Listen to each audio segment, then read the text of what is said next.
Rosa Luxemburg said something to the effect of, the revolution is the university for the working class, basically, and for everybody, really. I mean, that's how you learn is by actually getting involved and being willing to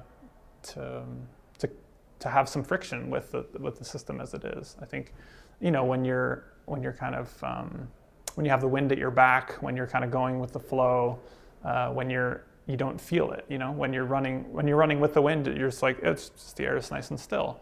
But then you turn around and you try and go into it, and it's like, oh, there's wind here.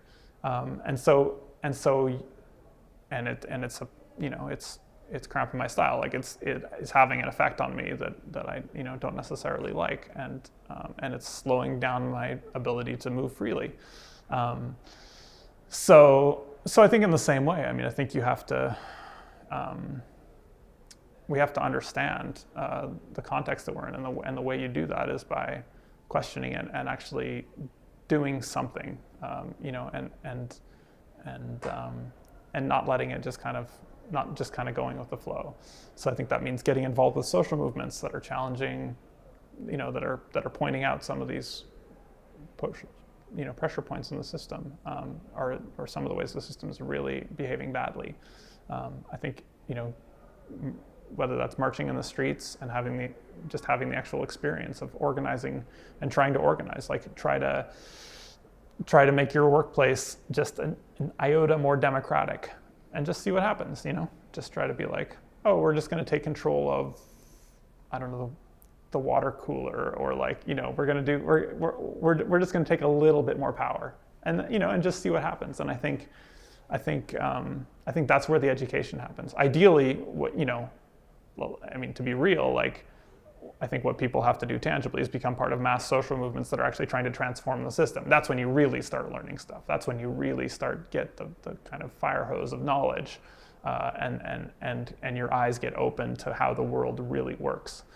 Is when you get involved in that kind of collective action that actually tries to change something. But right now we're at the moment when, in 2012, the hundreds of thousands of people hit the streets because the students were protesting like a $500 tuition hike, and it seems like a pretty small thing in the scheme of things, right? In the scheme of global capitalism, war, bombing, refugee crises, climate crisis. Like, in the scope of all those things, a $500 tuition hike is not that big a deal, and yet, just because the fact that they were going in the opposite direction that the system wanted to go, which is to download more costs onto students, to give more money, take money away from public education and give it to corporations in the form of corporate tax cuts, because that was the direction the system wanted to go, it was willing to go to